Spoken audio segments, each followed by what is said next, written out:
For today's video, we're going to discuss Arts Quarter 1, Module 1, Principles of Design.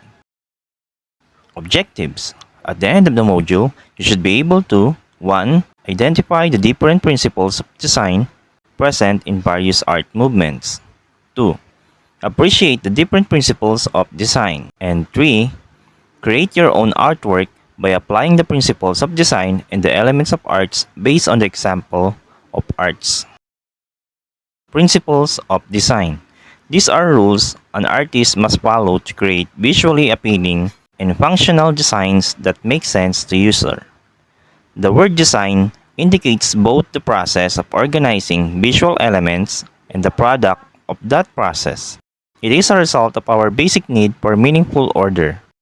There are given basic principles of design include unity and variety, balance, emphasis and subordination, contrast, repetition and rhythm, and lastly, scale and proportion. Principles of design. Number 1. Unity and variety. Unity refers to the appearance or condition of oneness of an artwork.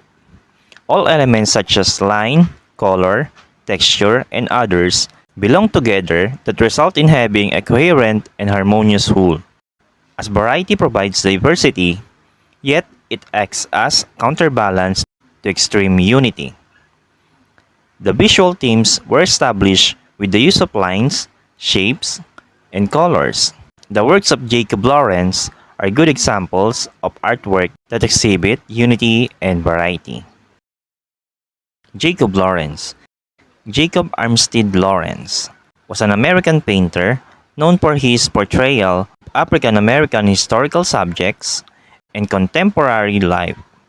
Lawrence referred to his styles as dynamic cubism. He brought the African American experience to life using blacks and browns combination with vivid colors. He also taught and spent 16 years as a professor at the University of Washington.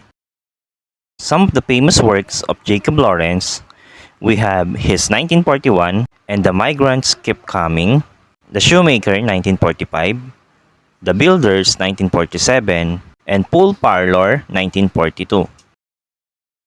Number 2. Balance. It is the condition in which acting influences are held in check by opposing forces, or what is in the left side should appear on the right side, also in order to achieve equilibrium. The exact matching of left and right sides of a three-dimensional form or a two-dimensional composition is called symmetrical balance, which is seen in Alberto Giacometti's work. Two sides which are not the same is a symmetrical balance which is present in Suzuki Haranobu's work. Some example artworks with balance. We have artwork of Roxane Deer, artwork of Simon M., and artwork of Tom Fedro. Number 3. Emphasis and subordination. Emphasis is used by an artist to draw the attention to an area or areas. To create emphasis, you can use position, contrast, color, intensity, and size.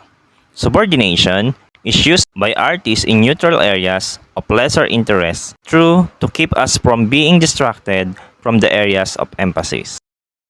Some artworks with emphasis and subordination. We have artwork of Nancy Cowdray, artwork of Jude, and artwork of Joshua Whitehead. Number 4. Contrast. The juxtaposition of strongly dissimilar elements is called contrast. Dark set against light, large against small, bright colors against dull are examples of contrast. Visual experience becomes monotonous without contrast. Contrast can be seen also in the thick and thin areas of a single brushstroke. Some good example of artwork with contrast. We have artwork of Rashmi Rao, we have the artwork of Virginia Champouy, and artwork of Elena Sanina. Number 5. Repetition and rhythm. The repetition of visual elements give a composition of unity, continuity, flow, and emphasis. Rhythm in the visual art is created through the regular recurrence of elements with related variations. some artworks with repetition and rhythm. We have artwork of Draw Paint Academy, artwork of Khan Academy, and artwork of Gustav Klimt. Number 6. Scale and proportion. Scale is the relation of one thing to another. It is one of the first decisions an artist makes when planning a work of art. Proportion is the size relationship of parts to a whole.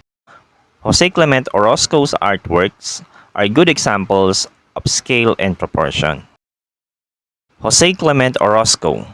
He was a Mexican caricaturist and painter who specialized in political murals that established the Mexican mural renaissance together with murals by Diego Rivera and David Alfaro Siqueiros.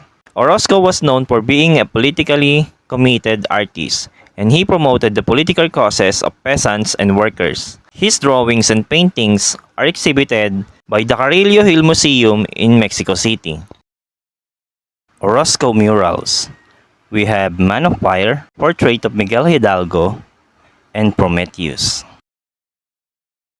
To test your knowledge regarding the topic, let's have activity number 1. Direction. Perform an artwork that exhibits the principles of design. Materials. Oslo paper. Color pastel, crayons, or watercolor. Acrylic paint or any paint available. Procedure.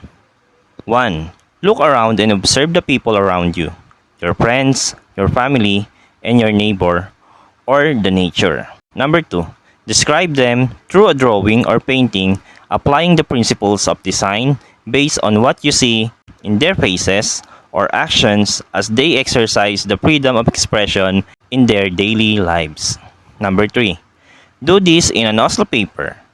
You may use crayons, color pastel, watercolor, acrylic paint, or any available resources that you have. Your work will be rated through these given rubrics. I hope you liked the video. Thank you for listening.